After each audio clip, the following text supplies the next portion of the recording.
Hello world, it is your friendly neighborhood nerd herder here, and today on this very special episode of Nerdy Nike, we are going to be talking about magic. Well, in a way. What comes to your mind when you think of illusion? I'll give you a couple of seconds. What comes to my mind outside of Skyrim, D&D, and Penn and Teller is comic books. Now, the definition of an illusion is a deceptive perception or misinterpretation of a stimulus that tricks the mind into seeing something different. Which, yeah, that's an illusion, right? Or an hallucination. Nay, hallucinations are not there. Illusions are there. So, outside of what I talked about before, a prime example of an illusion is the hidden image that you have to find within the whole bunch of colored dots and shapes.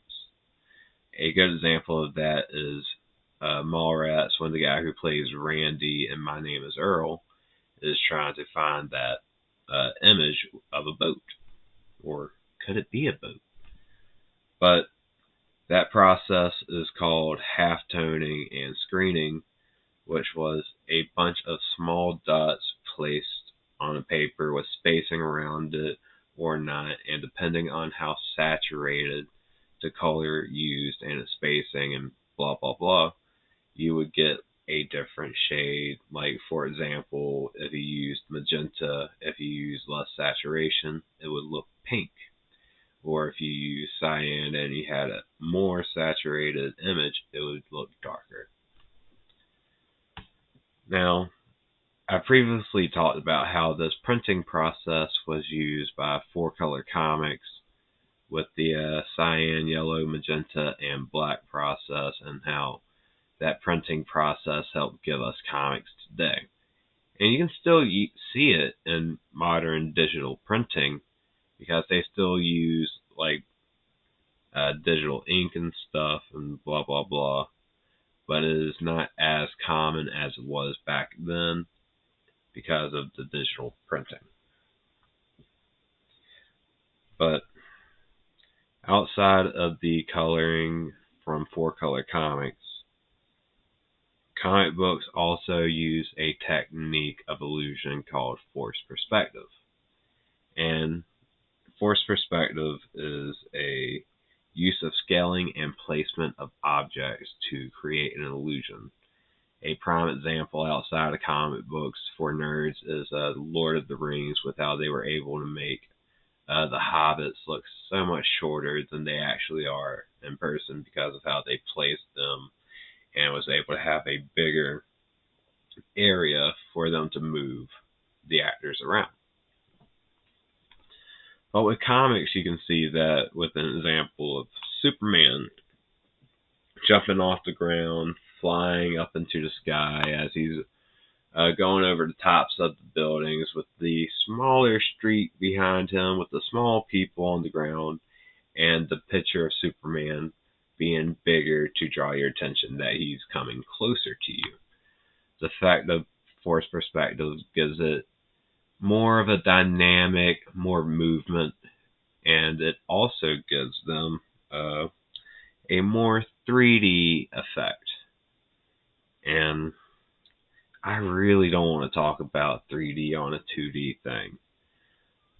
But, hey, 3D is related to comic books, so let's get into that, the last topic for the illusion so far. But comics can use shading and object placement in an image to generate a 3D effect. But, like Spy Kids 3, they also have used 3D glasses.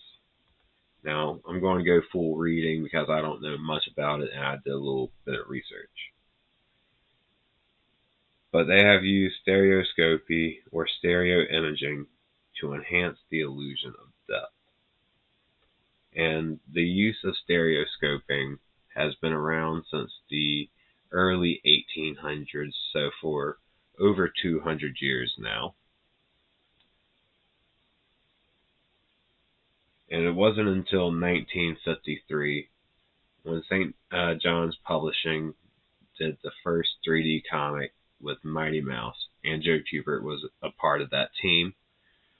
But they used a anaglyph, the red cyan glasses, or red and blue glasses, to help produce the image of a 3D effect.